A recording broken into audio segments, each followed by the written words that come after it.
कहना चाहता हूं कि जैसे मैं मुसलमानों को कह रहा हूं, सिखों को कह रहा हूं, वैसे दूसरे लोगों को भी, खास तौर पर ब्राह्मणों को कहना चाहता हूं कि ब्राह्मण हम लोगों को कहते हैं कि शेड्यूल कास्ट हिंदू है, शेड्यूल ट्राइब हिंदू है, ओबीसी के लोग हिंदू है।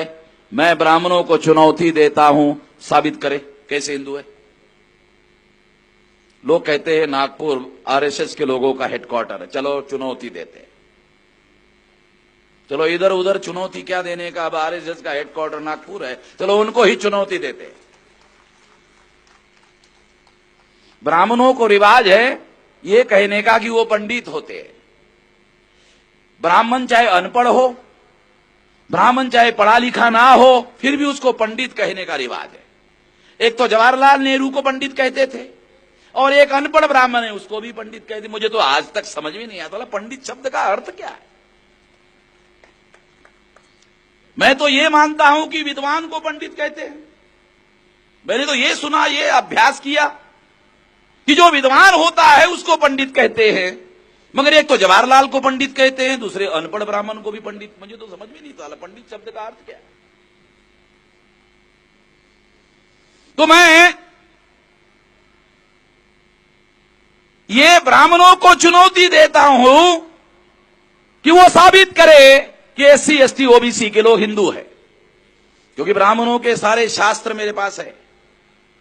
आजकल वो उसमें वो सुधार कर रहे हैं, उनको मालूम नहीं उसकी ओरिजिनल कॉपियां मेरे पास में है, मैंने प्रिजर्व करके रखी हुई है। मैंने 200 साल पुरानी मनुस्मृति ऑस्ट्रेलिया से लाया, मेरे पास सारे प्रिजर्व किए हुए डॉक्यूमेंट है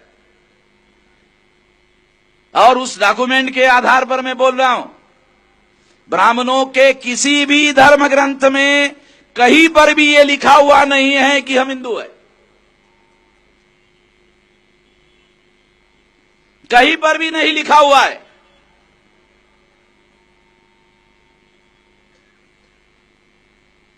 और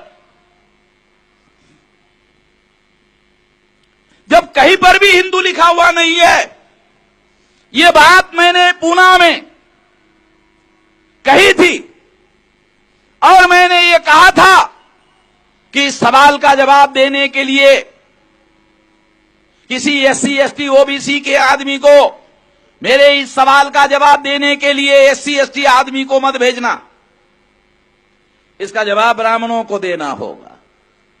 क्योंकि तुम एससी एसटी आदमी को भेजोगे तो मैं उसको सवाल पूछूंगा कि तुमने वेद पढ़ा, तो इधर उधर देखेगा वो आदमी, साले तुम वेद पढ़ा पूछ रहा है।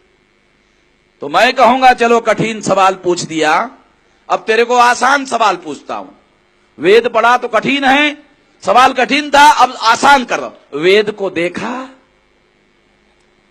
अबे तेरे तो छोड़, तेरे बाप ने, तेरे दादा ने, दादा के बाप ने और दादा के दादा ने भी नहीं देखा। पढ़ा तो बहुत दूर की बात है, देखा तक नहीं। जब देखा तक नहीं तो तू कैसा भाई हिंदू है? तू कैसा हिंदू है जो देखा ही नहीं? पढ़ने की बात तो बहुत दूर की बात है। तो इसलिए मैंने उस समय कहा था पूना में, ब्राह्मण को, हमारे किसी एससी एसटी आदमी को मत भेजना जवाब देने के लिए, ब्राह्मण को जवाब देना होगा। और फिर 1.5 महीने के बाद आरएसएस के सरसंघ चालक को, मोहन भागवत को वहां बड़ा कार्यक्रम लेना पड़ा और मेरे सवाल का जवाब देना पड़ा। और जवाब में मोहन भागवत ने क्या कहा? मोहन भागवत ने कहा कि हम सब लोग सांस्कृतिक दृष्टि से हिंदू हैं। अरे भागवत जी, बच्चों को ये पढ़ाया जाता है कि जवाब लिखने के पहले सवाल को समझ लो। आप तो बच्चे हैं नहीं, मगर फिर भी मैं कहना चाहता हूं कि आप जवाब देने के पहले सवाल तो समझ लो भाई कि मैं क्या पूछ रहा हूं। मैंने कहा कि हम लोग किस आधार पर हिंदू है, बताओ। कौन से धर्म ग्रंथ के आधार पर हम हिंदू है? बताओ, हम लोग ब्राह्मण धर्म के किसी भी धर्म ग्रंथ के आधार पर हिंदू नहीं है, और अगर हिंदू नहीं है तो बताओ, तो कहा सांस्कृतिक दृष्टि से हिंदू है। ब्राह्मण भारत का रहने वाला नहीं है, ब्राह्मण विदेश से भारत में आया है, डीएनए के अनुसार फाइनली प्रूव हो गया है। और अगर ये फाइनली प्रूव हो गया है कि ब्राह्मण विदेश से आया है, तो ब्राह्मण की संस्कृति और हमारी संस्कृति एक कैसे? तो ब्राह्मण की संस्कृति और हमारी संस्कृति एक तो है नहीं। जब एक नहीं है तो किस आधार पर कहते हो कि हम सांस्कृतिक दृष्टि से सभी के सभी हिंदू है? और अगर आप कहते हो तो इस बात को हम नहीं मानते। आज तक तुम ही कहते आए रहे हो, हम सुनते आ रहे हैं। अभी हम लोग आपकी बात न सुनेंगे न मानेंगे, हम नहीं मानते। लोकतंत्र है, मानना न मानना हमारे हिसाब से हम निर्णय करेंगे, हम आपकी बात नहीं मानते।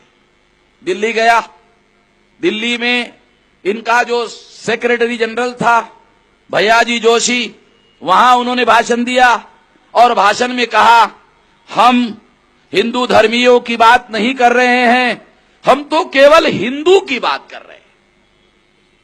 शब्दों का छल करते हैं। हम हिंदू धर्मियों की बात नहीं कर रहे हैं, हम तो केवल हिंदुओं की बात कर रहे हैं। इसका मतलब है हिंदू धर्मी अलग होते हैं और हिंदू अलग होते हैं। ये सारा शब्द छल जो है, ये शब्द छल हम लोगों को समझ में आता है।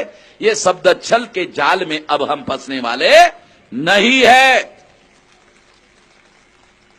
इसलिए साथियों, खासतौर पर मुस्लिम भाइयों, सिख भाइयों को मैं अनुरोध करना चाहता हूं कि वो हमें हिंदू ना कहे, ब्राह्मण को हिंदू हमें कहने दो, हम ब्राह्मण को निपट लेंगे। और अभी मैंने जो लॉजिक और तथ्य पेश किया, तो ये निपटने वाले तथ्य है। तो मैं निपट रहा था, आपको मैंने कहा था मैं निपट लूंगा, तो ये निपट रहा था। तो निपटने का काम मैं कर रहा था, उनके पास इसका कोई जवाब नहीं है, आज तक कोई जवाब नहीं है। इसलिए इन लोगों ने, ब्राह्मणों ने, हम इस देश के मूल निवासियों को 6000 जाति के टुकड़ों में बांटा। ये ब्राह्मण लोग 2-2.5 हजार साल से हम लोगों को 6000 जाति के टुकड़ों में बांटा। जब आजादी का आंदोलन चल रहा था तो ब्राह्मणों ने प्रचार किया अंग्रेजों के विरोध में कि अंग्रेज जो है डिवाइड एंड रूल पॉलिसी पर अमल करते हैं, यानी बांटो और राज करो। चलो थोड़ी देर के लिए बहस मान लेते हैं, स्वीकार कर लेते हैं कि अंग्रेजों का राज बांटो और राज करो।